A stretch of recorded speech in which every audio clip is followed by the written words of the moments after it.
ঢেঁড়স গাছে সাহেব রোগে নষ্ট হলো ফসল। নবীর হোসেনের ব্যর্থতা থেকে শিখুন। কৃষি পরামর্শ। এই ভিডিওটি একজন কৃষকের ব্যর্থতার গল্প, কিন্তু সেই গল্পে লুকিয়ে আছে শিক্ষা। আজ আমরা জানব কেন ঢেঁড়স গাছে সাহেব রোগ হয় এবং কিভাবে তার প্রতিকার করা যায়। চলুন শুরু করি। নরসিংদীর বেলাবর উপজেলার কৃষক নবীর হোসেন। এই বছর তিনি 15% জমিতে ঢেঁড়স চাষ করেছিলেন। সেই গাছগুলাতে হঠাৎ সাদা সাদা ধুলার মতো কিছু দেখা যায়। তিনি ভাবলেন এটা মাটির ধুলা, কিন্তু দিন যত গেল গাছগুলাতে পাতা শুকিয়ে যেতে শুরু করলো। রোগের নাম ও কারণ। এই রোগটির নাম সাহেব রোগ। লক্ষণ হলো পাতার উপর সাদা পাউডারির মতো ছাপ, ধীরে ধীরে পাতা শুকিয়ে যায় এবং গাছ দুর্বল হয়ে পড়ে। ফলন কমে যায় প্রায় 50% পর্যন্ত। রোগের কারণ। সাহেব রোগের প্রধান কারণ হলো ছত্রাক। এটি আর্দ্রতা এবং কম আলো পেলে দ্রুত ছড়ায়। যদি গাছে পাতা চলাচল না করে এবং জমিতে পানি জমে না থাকে, তাহলে এই রোগ আরও ছড়ে পড়ে। প্রতিকার ও সমাধান।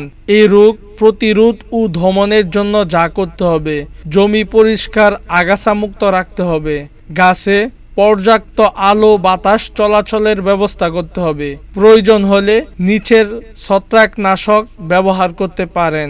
সালফার জাতীয় ছত্রাকনাশক যেমন সালফেট, কার্বেন্ডাজিম যেমন বাটিস্টিন প্রতি লিটার পানিতে 1 গ্রাম মিশিয়ে ছিটাতে হবে। প্রতি 7 দিন পর পর 2 বার স্প্রে করলে ফল পাওয়া যাবে। ঘরোয়া পদ্ধতিতে দুধ ও পানি মিশিয়ে স্প্রে করলে কিছুটা উপকার মিলে। এখন আমরা শুনবো কৃষক নবীর হোসেন আমাদেরকে যা বলে।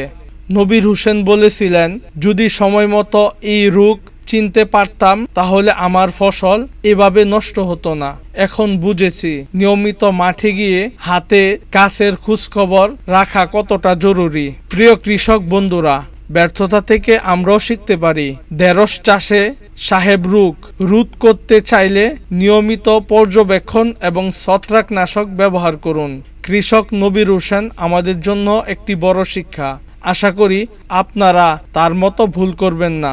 ভিডিওটি ভালো লাগলে লাইক দিন, শেয়ার করুন এবং কৃষি পরামর্শ চ্যানেলটি সাবস্ক্রাইব করতে ভুলবেন না।